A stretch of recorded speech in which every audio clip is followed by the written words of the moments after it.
Hello, everyone. Welcome to Nails and Beauty Talk. I am your host, Asia the Bird. I have a very special guest with me today. She's a fiber artist. Please welcome Jen Duffin. Hello, Jen. Welcome to the show. Hi, Asia. Thanks for having me. You're most welcome. So I want to go ahead and start off by asking where you're originally from and how did you get started into fiber art? Well, I live in Montreal, Canada, and I got into fiber art because I was just wanting some macrame plant hangers for my house. This is Mm, about 6 years ago, and I couldn't find any anywhere, and I decided to just teach myself, and that was my gateway to macrame and fiber art, and it sort of totally snowballed from there because now I'm pretty obsessed. Now, who would you consider to be like your favorite fiber artist? My favorite fiber artist? Well, it's a really good question. There's so many. I mean, she's really probably one of the more popularly cited artists, but I love Sheila Hicks and her work. She's a really incredible textile artist and designer who she works with a lot of color too, which I am really drawn to in my own work. So she's probably one of my favorites. Cool, awesome. Yeah, there's like an artist. I'm a textile artist. Her name is Bisa Butler, and she does like these Yes, I know her work. like cool quilt designs. It's really amazing.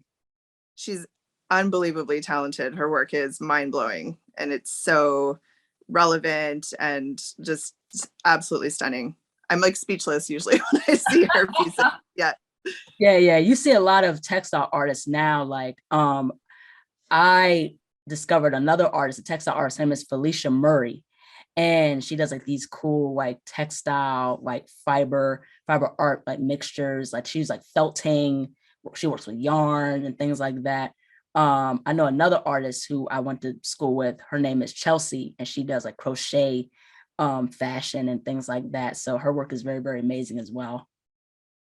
Yeah, it's a really nice thing about the medium is that it's so it's like limitless and there's so many different ways you can experiment and work with materials. So yeah, it's a really fun medium to work in for sure. Yeah, absolutely. Now, in terms of learning like fibers, did you go to school to learn textiles or was it all self-taught? No, I didn't go to school at all. Um, like I consider myself to sort of always have been a pretty creative person, but I sort of really lost touch with my creative self for a really long time. So my getting into fiber art was really, it started really just as a personal practice and something just for myself. Like it wasn't a business. I was just making for myself, but just the meditative quality of working with the fibers, I just really grew to love it. So no, I've taken a lot of like some online courses, read books, but I consider myself to be mostly self-taught in the sense that it's just been a lot of practice. Like I practice every day pretty Mm, much. Yeah. mm. Now, how would you describe like your textile art style? Like, how would you describe it? Well, right now I am mostly into weaving. So that means I work with a frame loom and I weave tapestries, usually something that you would see like hanging on a wall. So decorative art. I would say that I'm known for my use of color. I am really drawn to like really bright, intense color combinations, and that's a big part of what inspires me as well. So I think people who are drawn to my work are people who are color lovers, who really like texture and interest in their pieces. So that's sort of my style. Yeah. Mm. Now, I want to get into looms a little bit. So, like, I know you just said you work with a frame loom. Have you ever worked with like a large loom where you can do like larger tapestries and things like that? Because when I went to school, I went to SCAD and I got exposed to not only learning the frame loom, but learning those huge machine looms. Have you ever worked with like the bigger looms? No, the type of weaving I do is really strictly frame loom weaving. I do have like a huge frame loom, which is I'm not sure how big it is. It's about at least like 6 feet by 6 feet. So, but all of the weaving I do is completely done by hand. So no, I've never worked on a floor loom. I'd love to try it though. Mm. Yeah, floor looms are very interesting. Like you can make like big bodies of work with them. So that's Yeah. like be really, really cool. Now, in terms of like textile techniques, I want to get into that a little bit.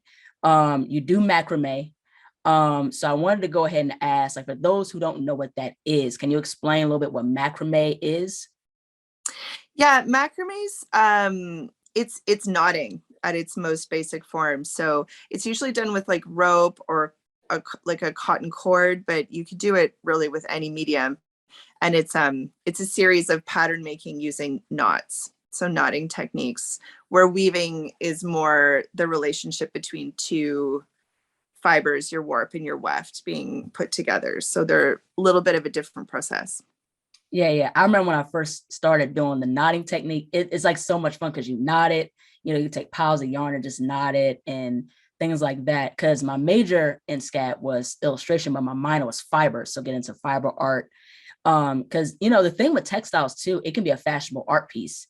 That's the thing, with macrame, crocheting, and knitting, those things can be a fashionable art statement. Yeah, for sure. I know some amazing macrame artists who make clothing with macrame. It's funny, I just finished watching the most recent season of Project Runway, and there was a designer on it, Coral, and she used macrame in all of her pieces. Yeah, it was really interesting and cool to see. Yeah, yeah, it's really, really amazing. Now, in terms of your business, so you have a business called Nova Mercury, where you Mhm. sell weaving supplies, you sell your own art pieces, your textile art pieces. So, what has been your experience owning your own art business? Um, it's been amazing, I have to say. I think I sort of only figured out later in life that I would do really well working for myself, and I love having my own business. It gives me a lot of flexibility too. I love that I work from home, and I have two young kids, so it makes a lot of things in my life easier. But no, I love running a business. It's a lot of work. I probably work harder now than I ever have in my life, but it's so rewarding, and I just love being able to make art that brings people joy and makes them happy, and I love sharing my passion for weaving with other folks too. So yeah, it's really rewarding. Hmm. Now, in terms of with business, I want to kind of get into that. Like, how important, like, for whether it's a textile artist, illustrator, any artist, like, how important is trademarking and copywriting one's work? That's a good question. I'm not sure. I don't work with trademark or copyright at all.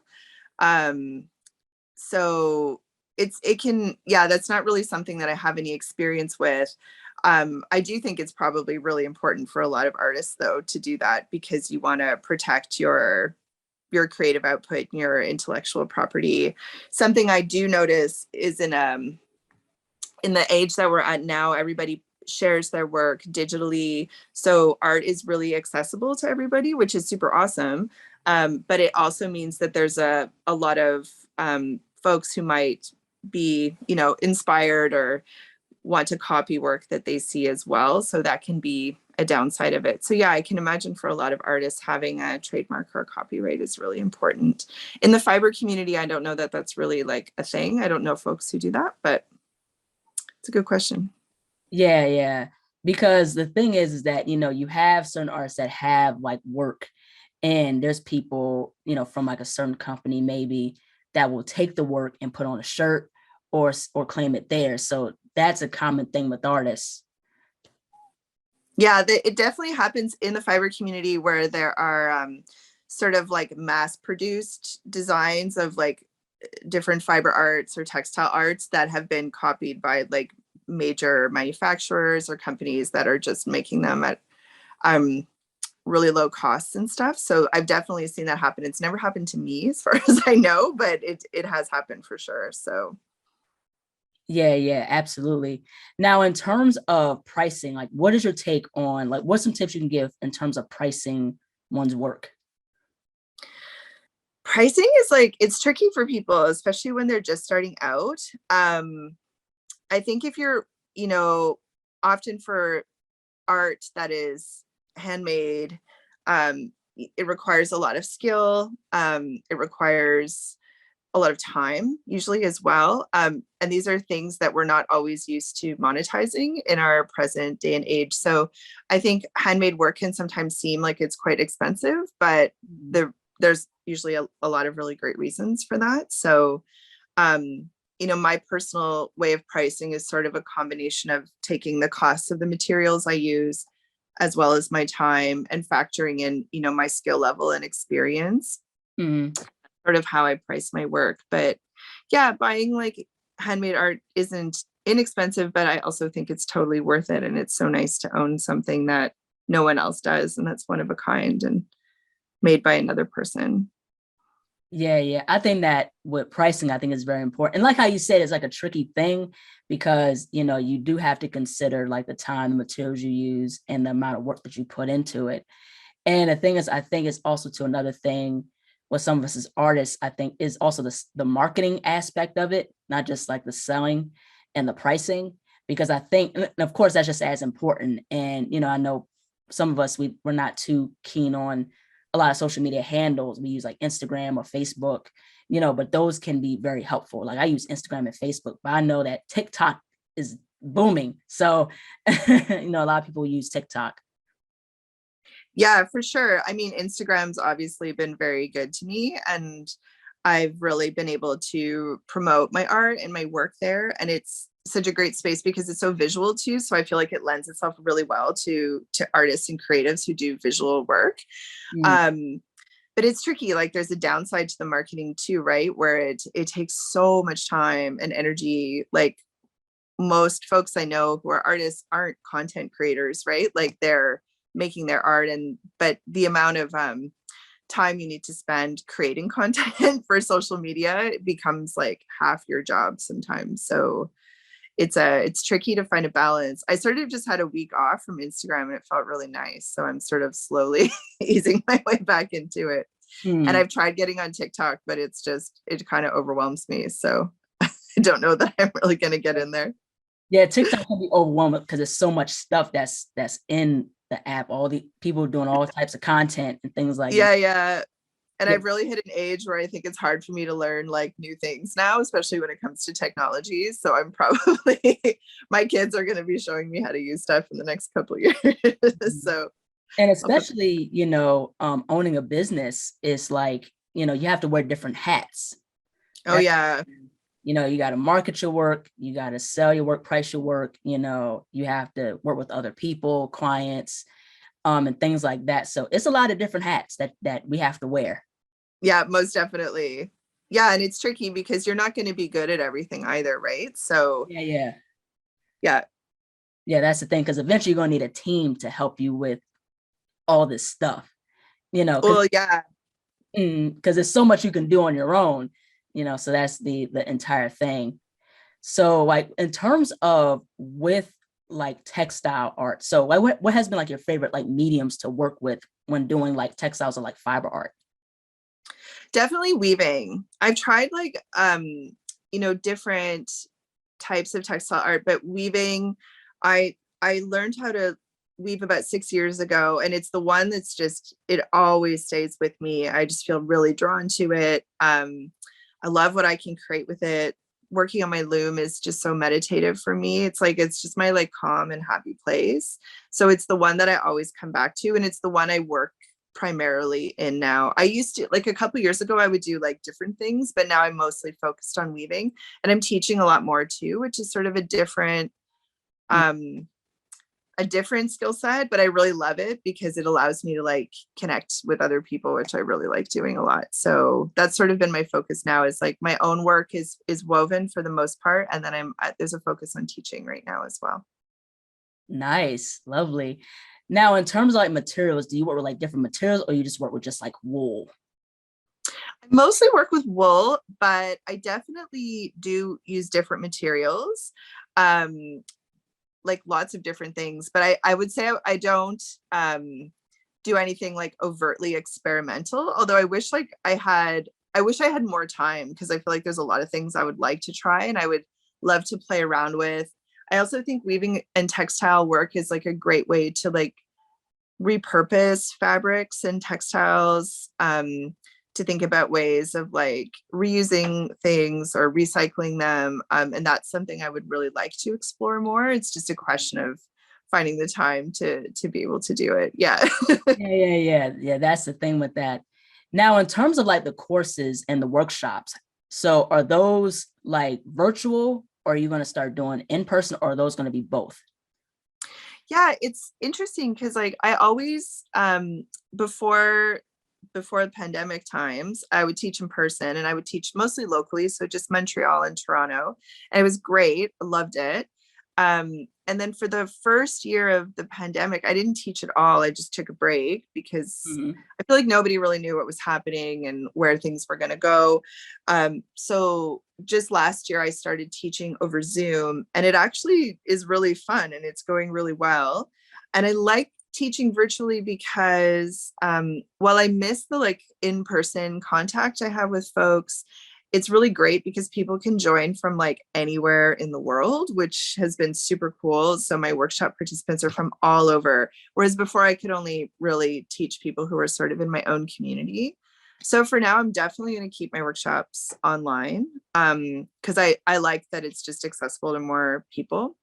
Mhm. And yeah, I just do it from my studio at home. It works out really great. And I will hopefully start teaching in person again. I'm not sure when locally. I'm going to be teaching a retreat next year in New York, Mm. and I'm working on some more like online content. So I have a course with Domestica that'll be coming out later this year sometime. So yeah, there's like stuff in the works right now. Yeah, that's really, really great. That's really cool. Now, I want to talk about the name Nova Mercury because I find it very interesting. Like, what made you Yeah. come up with like the name Nova Mercury? Like, where did that come from? Well, it's my daughter's name. Oh, Yeah. wow. So my daughter's name is Nova Mercury.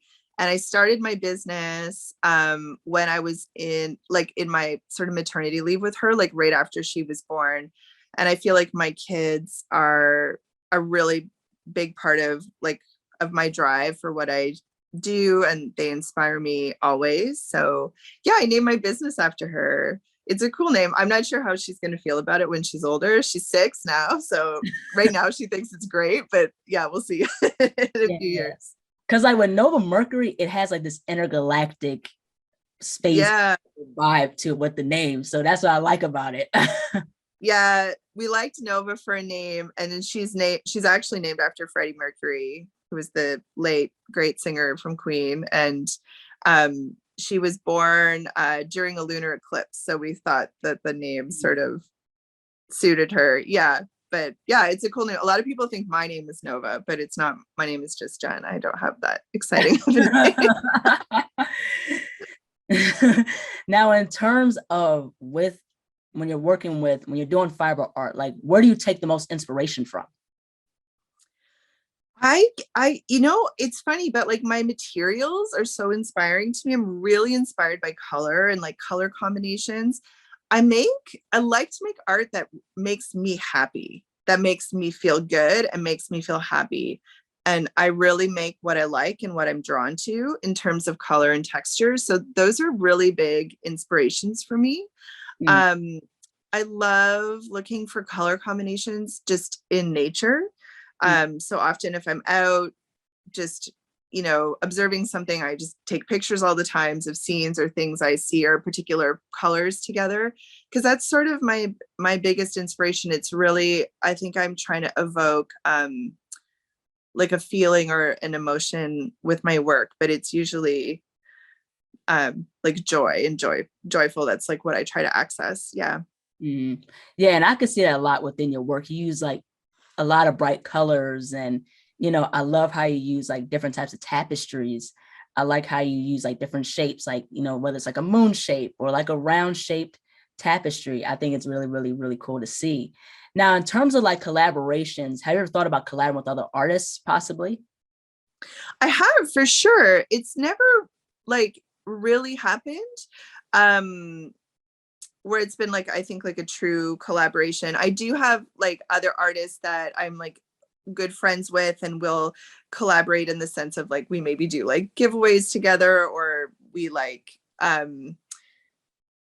sort of do promotional stuff together, but never like collaborated on a piece, on an art piece. No, that hasn't happened before, but I'd love to. I'm super open to that. Yeah, that would really be cool. Like, with collaboration with different artists, like you can make a whole huge cool body of work. So it's really, really cool. Now, Yeah. in terms of with the whole thing and pertaining to art and the progression of art, like where do you see art going and what would you like to see in the next 5 years or 10 years from now in terms of art in your perspective? Wow, that's a big question.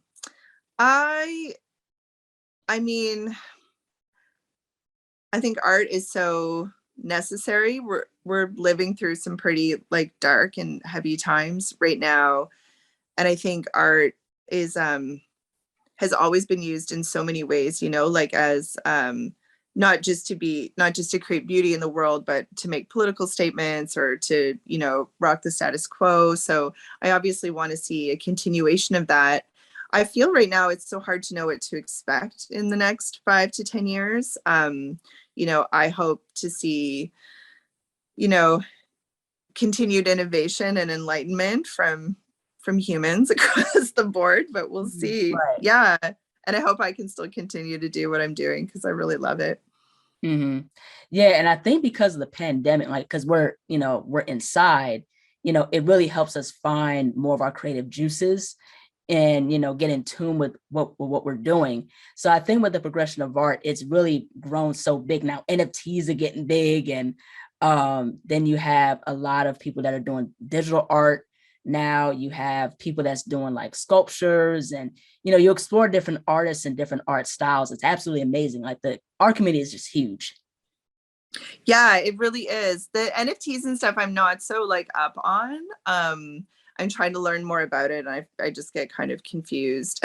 So, and I just Yeah. like last week took my kids to the fine art gallery here in the city to see an exhibit, and it was just so nice to be in a space filled with art and to see like so many different perspectives and what people are doing, whether it's like contemporary or classical. It's all really exciting and inspiring to be around for sure. Yeah, absolutely. Now, how important is mental health, like the support of like understanding mental health and talking about mental health within the art community? um I mean, I can't really speak for the art community. I can speak for myself because for me, my art practice like is a mental health practice. I actually talk about this a lot in my workshops. I don't know if you know, but I live with chronic illness and chronic pain, and I have for 15 years. So things can get a little dark in my head sometimes, which is why I think I'm so drawn to making like really joyful art because I'm always trying to bring out this side of me. And Mhm. I also think that just having a creative practice, whatever it is so important to your mental health. So I try to sort of infuse my teaching with like a little bit of art therapy as well, because that is sort of how I approach my practice. Yeah, but like how important it is to like an art community at large.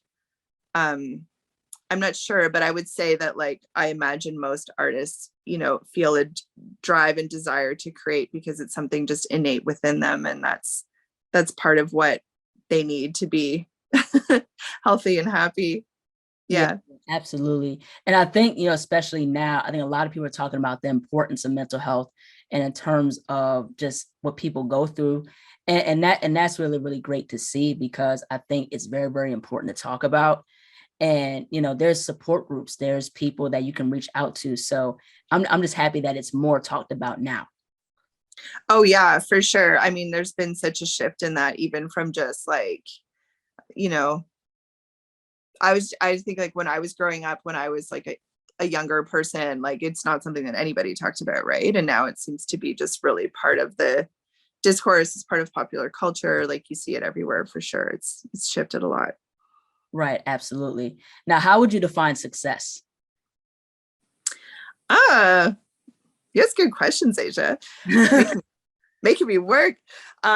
Success for me, I think, is like it's so simple. It's just like health and happiness. I think being able to like live your life the way you want to, connected to your community, in safety is like successful. Like I think if you can do that, that's wonderful. So yeah. Yeah, absolutely. Yeah, taking care of yourself is very important too with success. You know, that's how you maintain that passion.